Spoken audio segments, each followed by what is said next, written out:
Mm.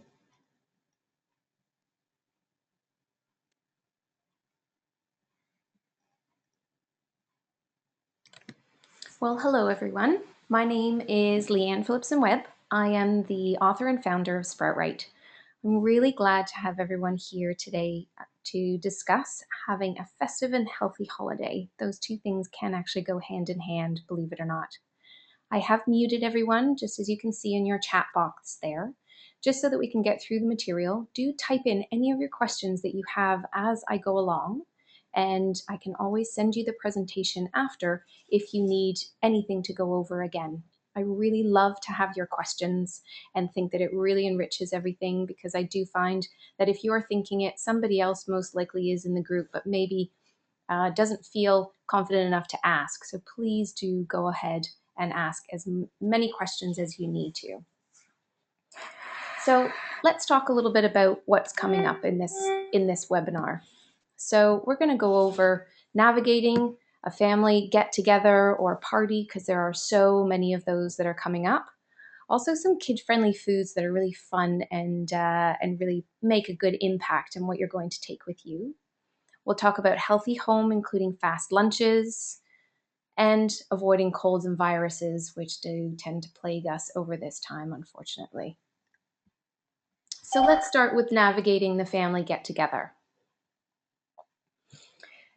So many gatherings, get-togethers, parties. It's possible that everybody can actually have a great time without you hopefully having to micromanage all the kids and adults and everyone else, and actually go somewhere and really enjoy yourself. Depending on the time of day of your gathering, I would suggest that you have a meal or at least a really good substantial snack before you go.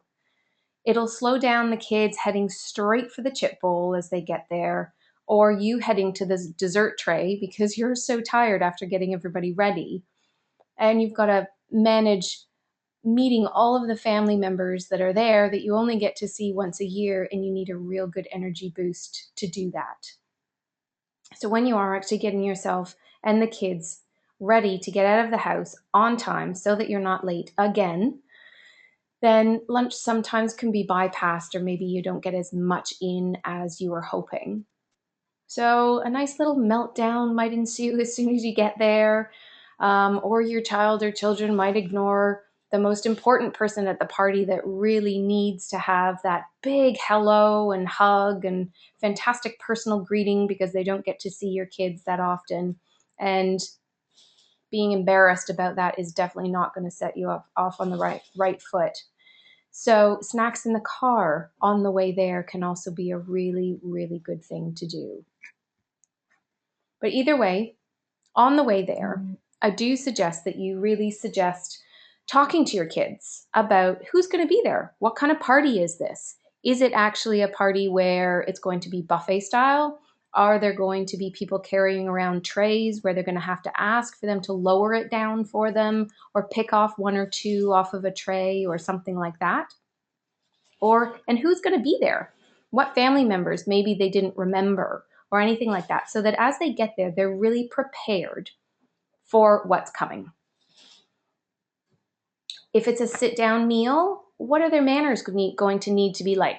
Do you want to sit next to them? Are they going to ask somebody else to cut up all their foods for them, depending on what their age is? Or what happens if they start to cut something themselves and then half of their roast beef or chicken goes flying across the table into someone's wine glass? How are you maybe going to handle that, other than hopefully hopefully everybody will be having a giggling fit at that point, but maybe or maybe not. So the more that the kids know in advance, the less likely you're going to go home hanging your head in shame from embarrassment, maybe after Jack and Jill spill their pomegranate juice all over the white carpet or something like that.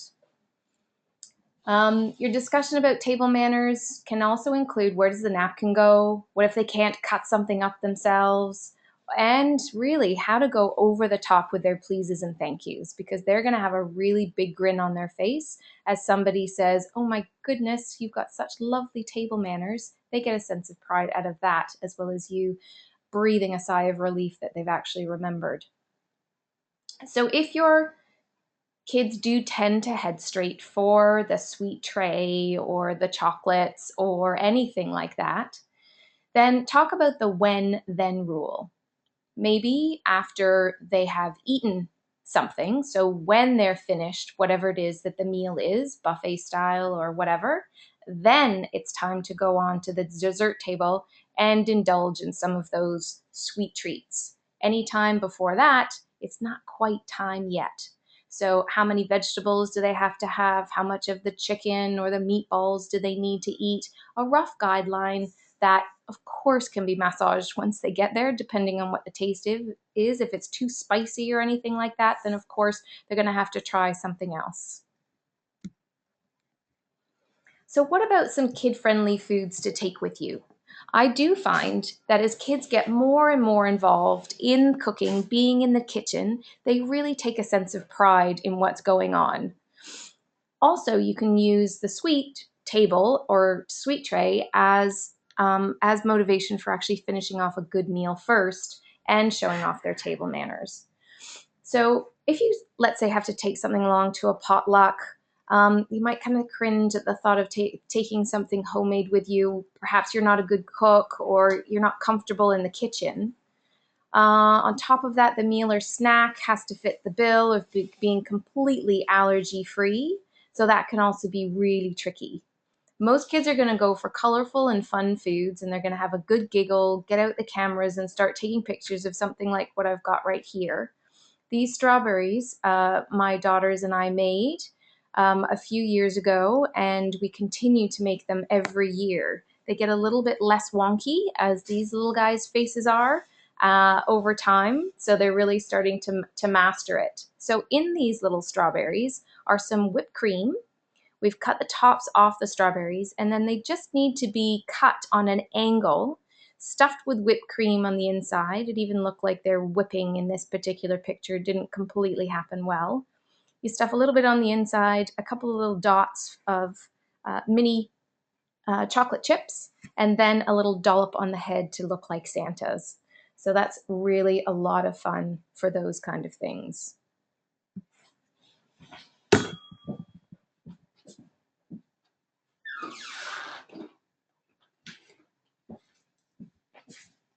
If you really want to make a serious impact on wherever you happen to be going, this is quite the centerpiece that we've now made for about 2 years. This is a profiterole tower, and while I am not a great baker, I very easily can pick up a tub of profiteroles stuffed with cream, which are loved now by my children. And although we don't eat this all throughout the year, at least it's real food. So we've got some nice pastry on the outside and then some whipped cream on the inside. And I do prefer taking something like this to something more fake or colorful, which tends to send a lot of the kids with all of those artificial colors, flavorings, and are completely laced with sugar. Those kind of things do tend to send the kids a little bit south in their behavior. So something like this is more au naturel. So what I did was I found a chocolate sauce recipe online. I bought some gorgeous dark chocolate and then added in some cream, and then that actually worked as the glue for all of the lovely profiteroles. And while this guy's actually looking like he's standing up fairly straight, we have taken a little bit more of a leaning Tower of Pisa with us before. This year we're going to try a wreath as we go to another friend's holiday party. But this is a really, really fun thing for them to assemble. I do suggest that you keep the profiteroles ever so slightly frozen because it does help for the chocolate sauce to set. And then you just start to build that tower as high as they can make it. We did put a little bit of icing sugar to make it look like snow. Also, we've used raspberries as little, kind of like little tree ornaments or something like that. But it really helps to dress it up quite a bit. And remember that something like this is, again, really motivating for that when then rule. So when they have had a good meal, they finished off the majority of what's on their plate, then it's time to come and tuck in to this gorgeous profiterole tree. So moving on to what's being at home going to look like? So the kids are off school, you're off of work, all of a sudden you now have to prepare more meals for the kids rather than getting them off to school with their lunch bag in tow, which you can still do and just put it in the fridge. But for some kids, depending on their age, keeping to a similar routine may actually be a lot more beneficial to everyone. Sometimes they can go a little bit squirrely with unpredictability.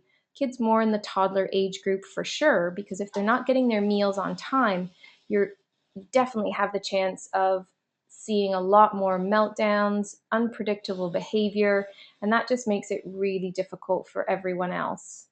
So, the more you can keep to a similar routine, you're going to avoid the energy and mood crashes in everyone, including the parents. Keep those blood sugar levels really stable. So, those regular meals, and do be careful of the amount of sweets that you're giving them.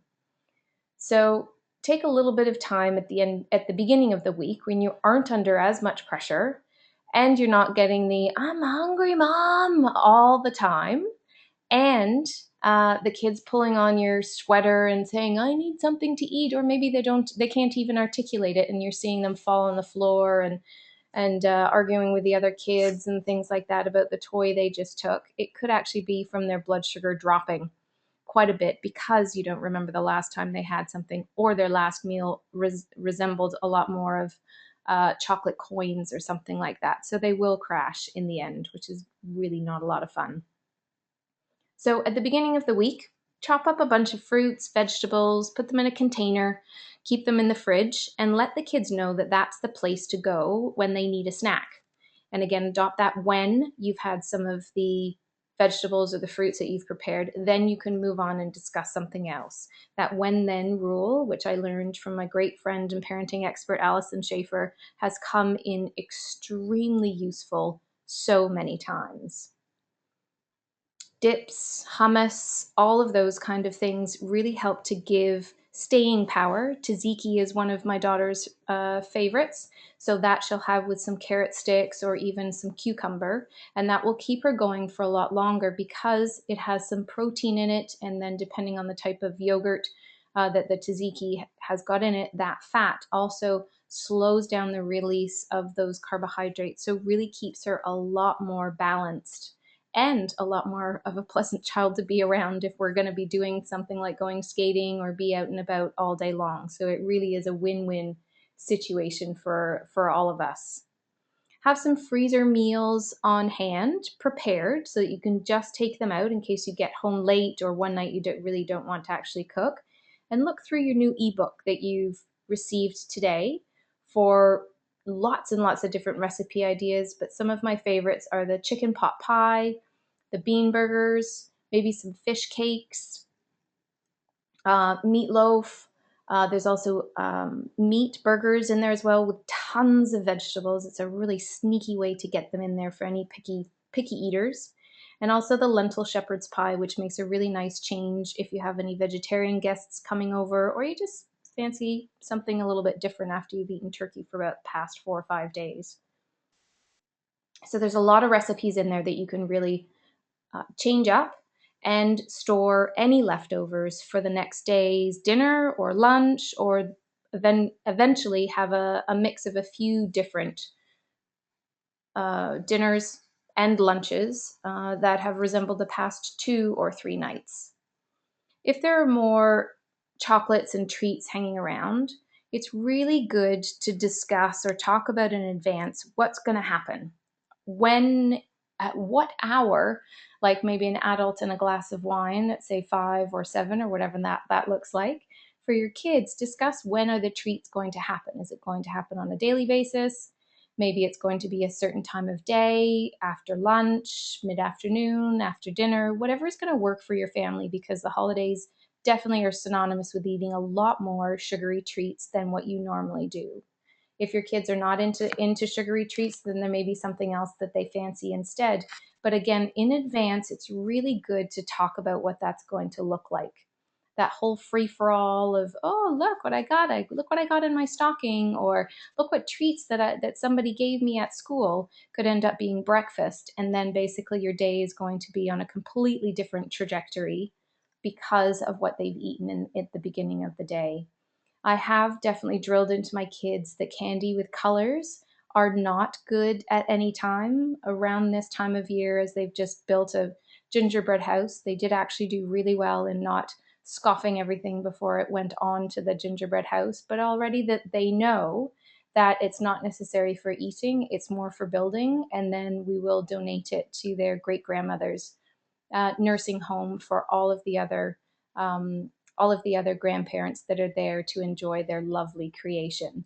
And it's always been that way, so there's no expectation of them having something like that. So again, it's something that we've discussed in advance, a lot easier to deal with than actually on the spot having to say no, because you end up looking like the bad guy, which nobody really enjoys either.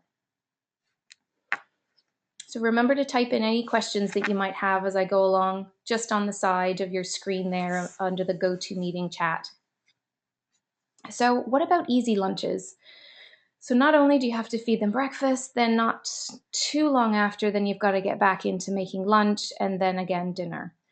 So I actually suggest as you go into the holidays is enlist your kids. Get them to help with ideas of what to have for breakfast or lunch, because they often have some really good ideas that you may not have thought about.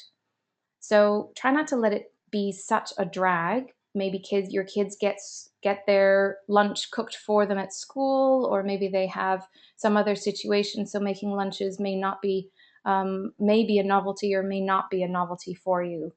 So plan in advance the beginning of the week, or at least have a rough idea of what you've got in your freezer and what's potentially going to be left over. Sounds a little bit structured when you really just kind of want to let go of everything, but the more planning that you do in advance, the easier and less stress you're going to have as time goes on. And don't forget, especially to the older ones, that you're going to be easily able to delegate to them. Do you remember what we talked about? We were going to have such and such fish cakes or something like that for lunch. Why don't you go get those out and I'll help you to warm them up on the stove or to put them in the oven or whatever. They do like a lot of responsibility and are normally quite happy to help unless you're interrupting them in their new video game.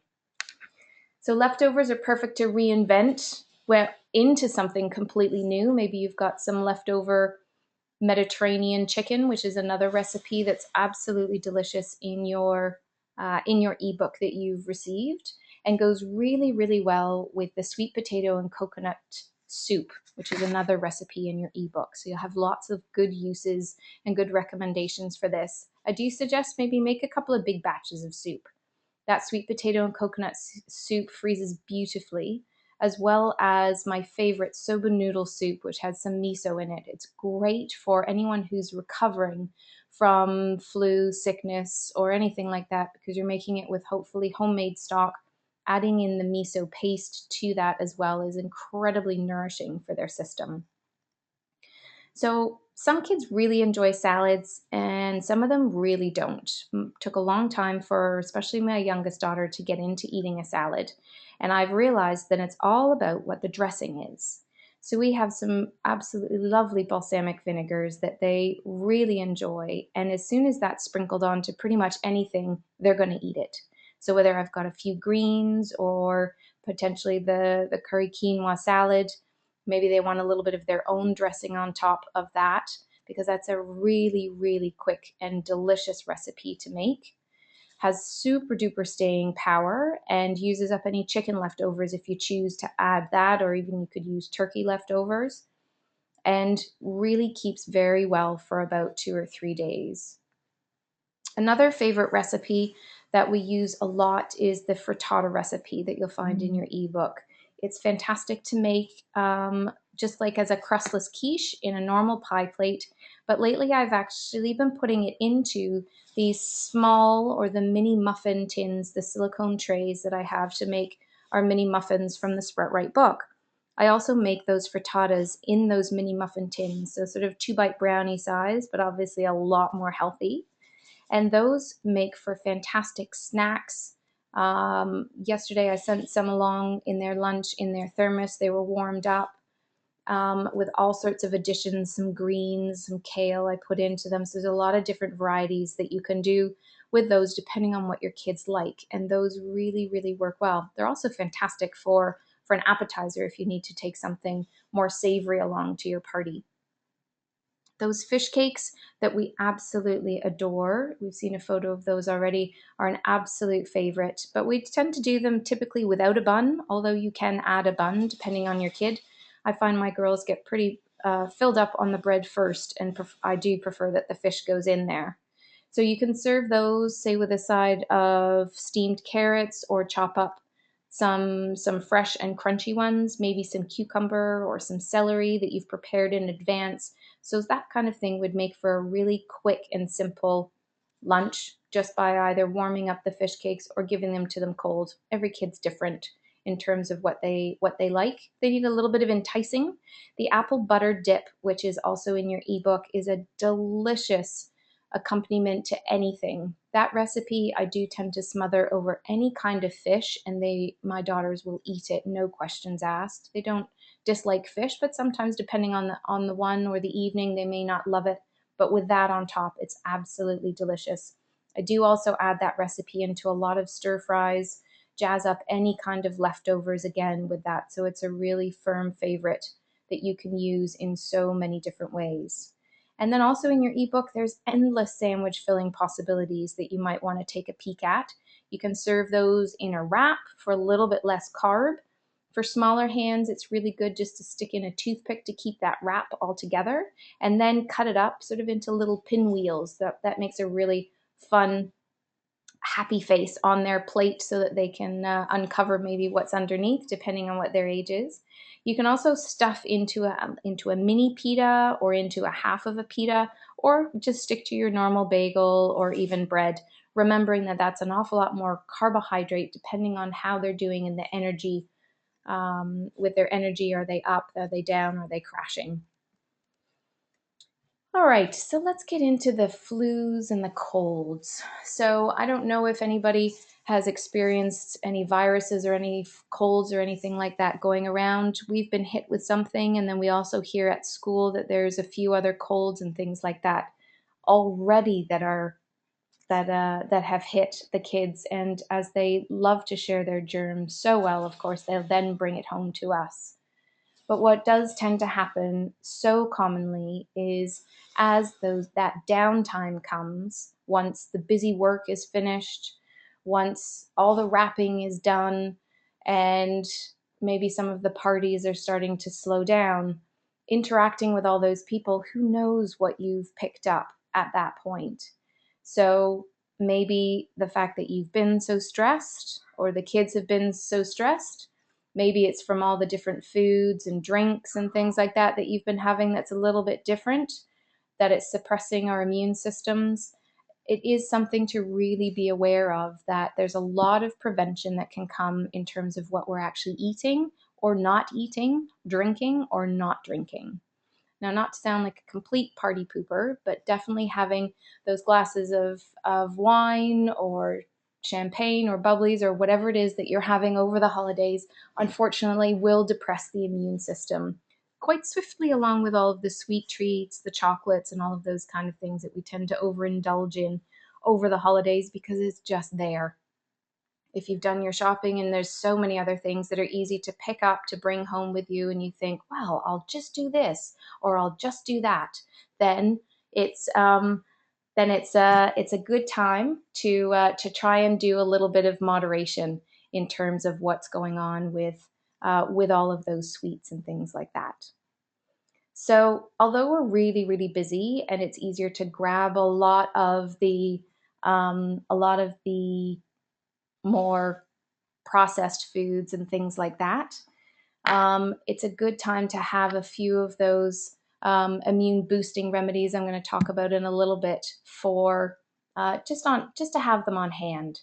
Because as soon as you start to feel any sickness, any symptoms, like a little bit achy in the back of your neck, or your back is starting to feel a little bit sore, you're tired, maybe you've got a bit of a scratchy throat, tickly nose, or anything like that, it is definitely time to put that wine glass down and those sweet treats, chocolates, and all of those kind of things down, as sugar depresses the immune system for a period of hours.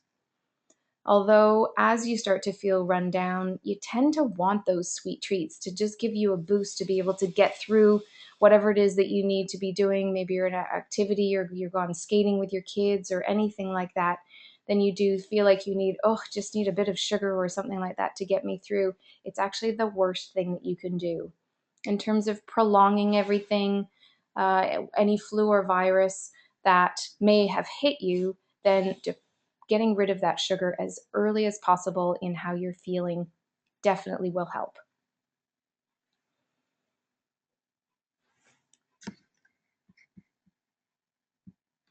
Okay, so here I've got a slide about what to dose up on. Oops, sorry about that, just completely flipped to the wrong one. So what sort of things can you dose up on? Some people do take supplements on a regular basis, and other times you just don't tend to. And as you get busier, then everything falls by the wayside, or as that routine goes, then that falls by the wayside even more. So I've got a lovely list here of mostly supplements actually, but we've got the garlic in there as well. That's definitely one of my favorites. So I do talk about probiotics pretty much every day, definitely for newborns all the way up to great grandmas. I use the Genestra's HMF products, but then also Physica, a newer line that I've been using, have a fantastic fluorosentropy that I really like as well. I've been taking that myself for the past few days, and it's definitely helped this tummy bug that my daughters have very kindly shared with me. So in terms of gassiness, maybe from some overindulgence, maybe you've got a sort of tummy upset from something that you ate and didn't agree with you, or that you've actually got some sort of virus that has hit your gut. The probiotics is a really sneaky way to get the immune system boosted dramatically.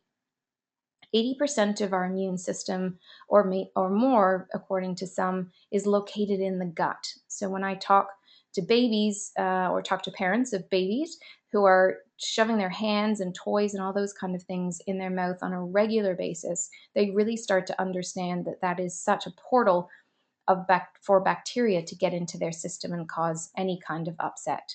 So the probiotics can go in on a regular basis. I do suggest that you double up with the first sign of absolutely anything. You can get powders, you can get drops, you can also get capsules, and it totally depends on your child. One of my daughters is not into swallowing a capsule at all. She has tremendous difficulty, whereas my younger daughter has a great, just puts them all in her mouth and she swallows them really easily. So we've laced open the capsule and put it into honey or maple syrup or anything like that, especially if it's something that does not taste good at all, and she will actually get it down the hatch. So that's really, really good one to do. Vitamin C is a really important one to get into every single day, and it's not just about going crazy with those clementines. So a supplement is a really great way at this time of year to be getting a regular amount of vitamin C into you and your kids. Babies under a year, especially if a breastfeeding mom is taking it, don't necessarily need to, because that vitamin C will get into the breast milk. And sometimes actually if mom takes too much, then she might see a little bit of diarrhea in the baby, which really is the only symptom that you're going to see from taking too much vitamin C. So most kid dosage around 250 to 500 milligrams of vitamin C a day is really good. Genestra's ascorbate C is one of my favorites because you can just put a little bit on a spoon and just put it in their mouth. You could mix it in some water or some juice, some dilute juice for them would be really, really good.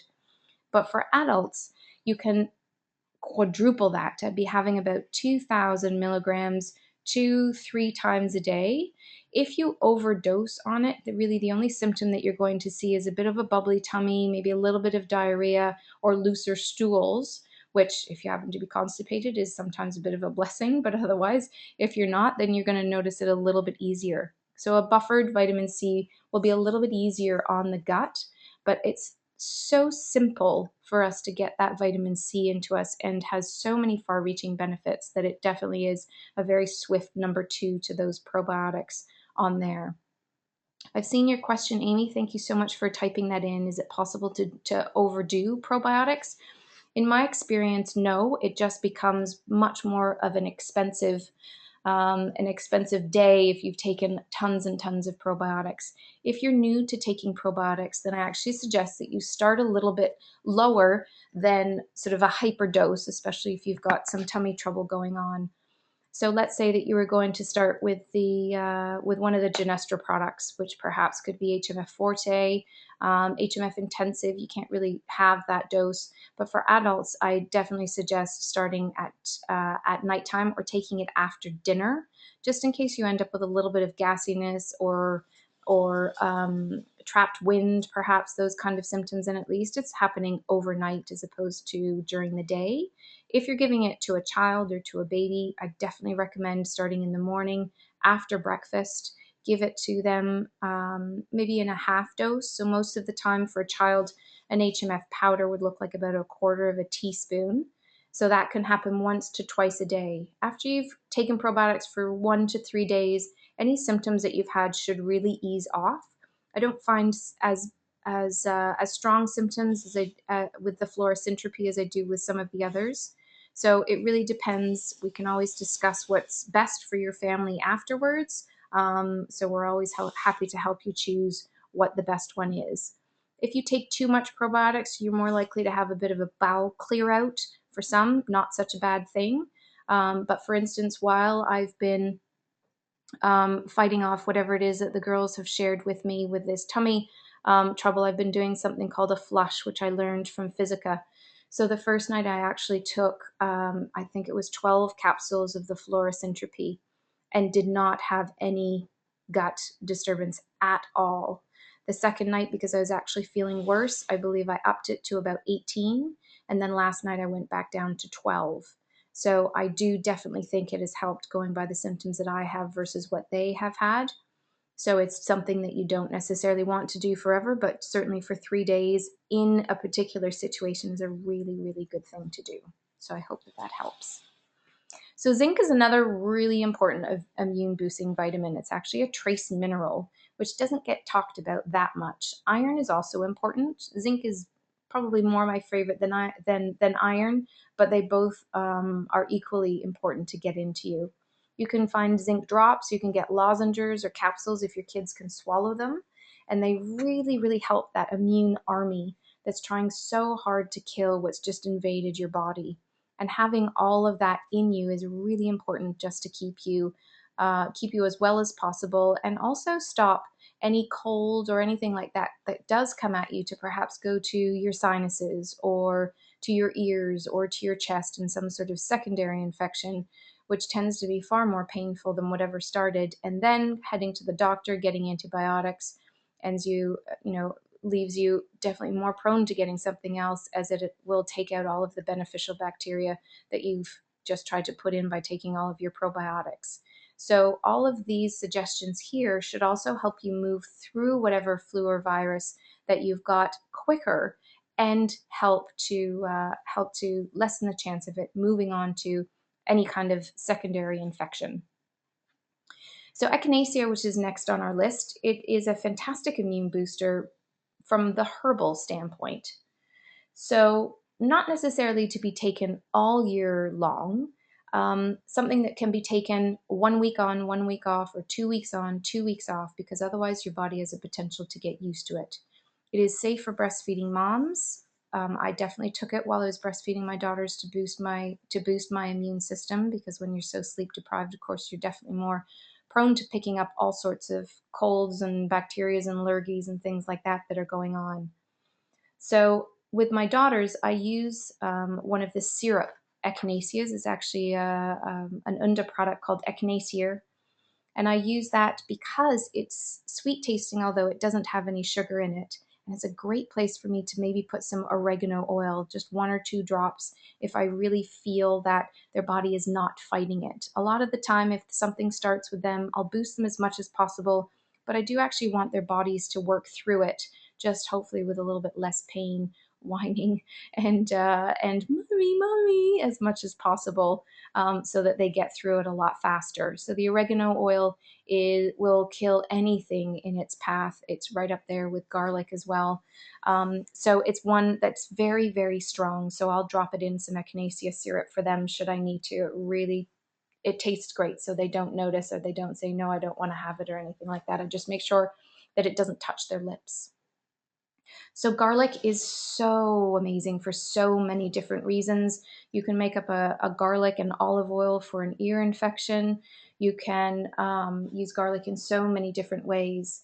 So both of my kids are not so keen on what I call the garlic bomb, but I will definitely down that as soon as I start to feel anything at all. So some hot water with some lemon, and then I squeeze a clove of garlic with my garlic press into it. And then I'll drink it and down everything that's in the bottom. And because I'm not necessarily chewing the garlic, which by all means you can if you can handle it, then I don't tend to feel as stinky as I probably am.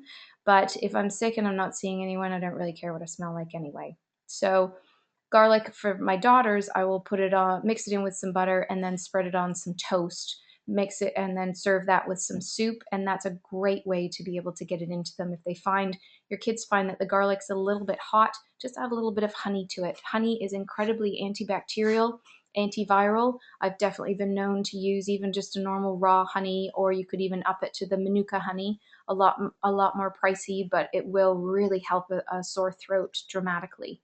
So use honey at will, with anything that's going on with your kids. If you have to add it to the hot water and garlic, and then put some honey in that, then that's also really, really good to do too. If you're into using homeopathic remedies, you can speak to your naturopath or to your homeopath to get a little bit of a flu kit or a cold kit going on. But remedies like aconite is for anything that comes on really quickly. I've used that before in the first 24 hours of something hitting us hard.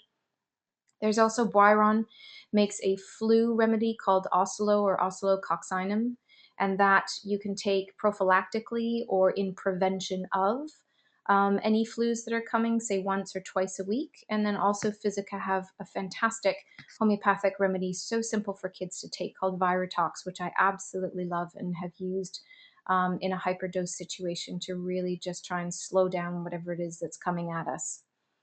But again, do speak to your naturopath or your homeopath if it's not something that you have dabbled with in the past or used too much of. If you're not too familiar with it, then that's definitely something that you'll find is really, really easy. So also, another little thing that I do quite like to do with my kids is a nice hot, soothing Epsom salts bath. So they'll just soak their weary bodies in that. They'll get lots of attention and they'll absolutely love it. And then also, when they come out of that lovely warm bath with the extra magnesium in it, which is going to also help them sleep and help to boost their immune system, I smother their trunk and also their neck in castor oil. Castor oil is incredibly boosting for the immune system.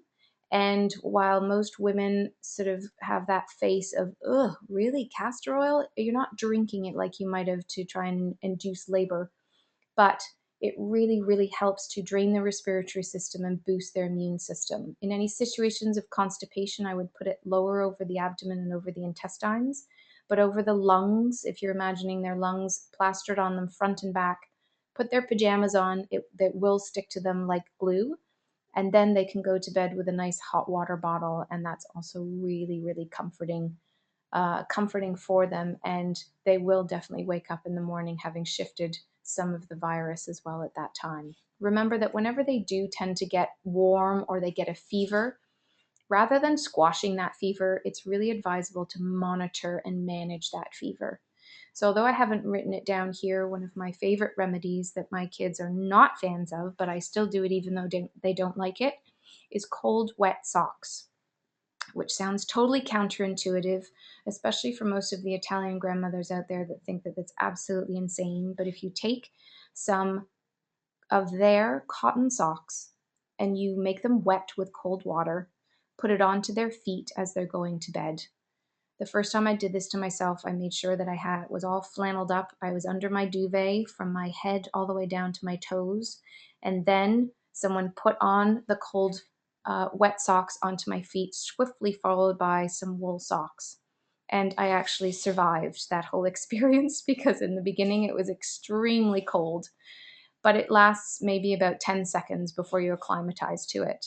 So the cold, wet socks are fabulous for any type of fever, especially if you're worried because they're starting to get a little bit droopy or lethargic.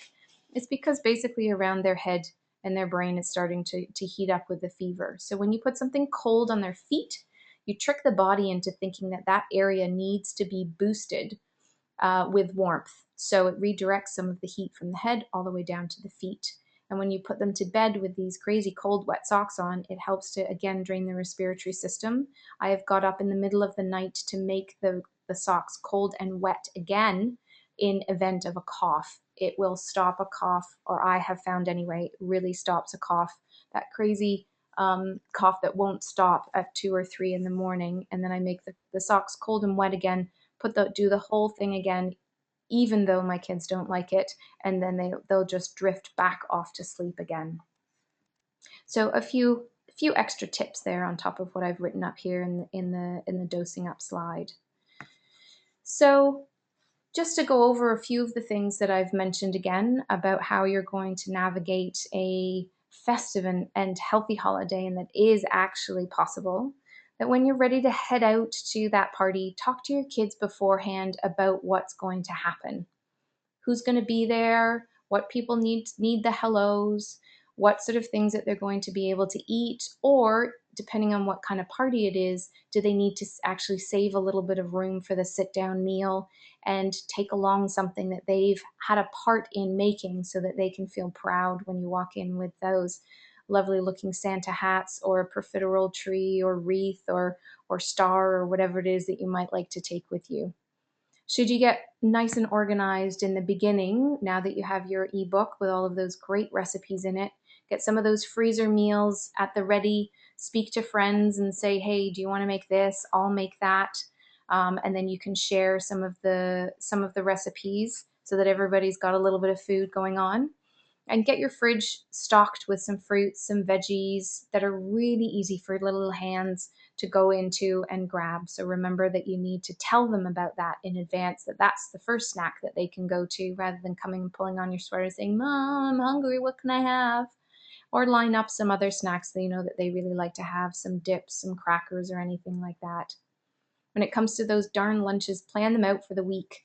Use those leftovers, make those big batches of soup, have some in the kitchen that maybe even the older kids are going to be able to just stick into a saucepan and warm up, and you're not even going to have to be on hand in order to do that. Of course, age dependent. On some kids are really great in the kitchen and do well with heat, and others still need a helping hand, or a sous chef, as I like to call myself when I have to do that. Watch out for that consumption of sugar, chocolate, and the alcohol for us adults. Although you might want to give your kid a glass of wine to cool them to calm them down at a party some days, it's still not the done thing. But you can watch what's going in terms of the sweets and the treats and the colors. A lot of kids are so affected by colors. So really, really good to make sure that you're just keeping a slight eye on it. Or again, you've discussed it in the car on the way to whoever's party it is that you're going to. So those supplements, just to go over again, those probiotics that you can't overdose on, thank you again for that question, Amy, are really, really good to do. Get your vitamin C going into everybody now. The zinc can also go in daily. You're looking at maybe 20 milligrams a day in zinc for most adults, a little bit less for the kids. And then also that echinacea in the form of a syrup is a really, really good way to get that immune boosting going on, but maybe once a week, 1 to 2 weeks out of a month, 1 week on, 1 week off, 1 week on, 1 week off. And then depending on your comfort level, you can use your homeopathics, speak to your naturopath, maybe your homeopath, or even someone like myself. I'm not trained in it, but I certainly have got a whole host of first aid remedies that I use at will at the beginning of anything that's coming to hit us. So I hope that all of that has given you good ideas to survive this healthy holiday, and hopefully you're going to eat well, drink well, and be really merry throughout this whole holiday season. So I'm actually going to unmute you now. Should you like to actually ask any questions, if you wanted to type anything in, then you can also do that. I'll just go to, I think that that's something that I can do, or feel free to type out any questions that you have as well.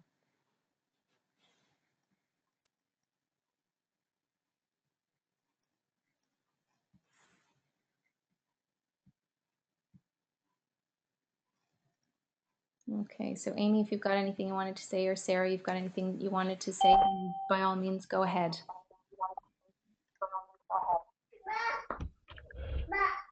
Thank you for your comments, Amy. I'm so glad that you love those tips. Hi there, Sarah. Did you have any questions? No. No? No, I don't. It was great. Thank you so much. Oh, it's my absolute pleasure. Did you get your I didn't ebook know that you could okay? hear my voice. This is really a great way to do it. Good, good. It's a different way for some people, but I think it worked well. Yeah, it's great with kids at home. So thank Yeah. you. Oh, my pleasure. Have a have a lovely, happy holiday. Thanks, you too. Okay. All right. Well, thanks so much for joining us. We'll be doing a lot more of these in the new year. So I wish you well, and I think that you're going to be able to fare through this holiday season so much better. All right. Take good care.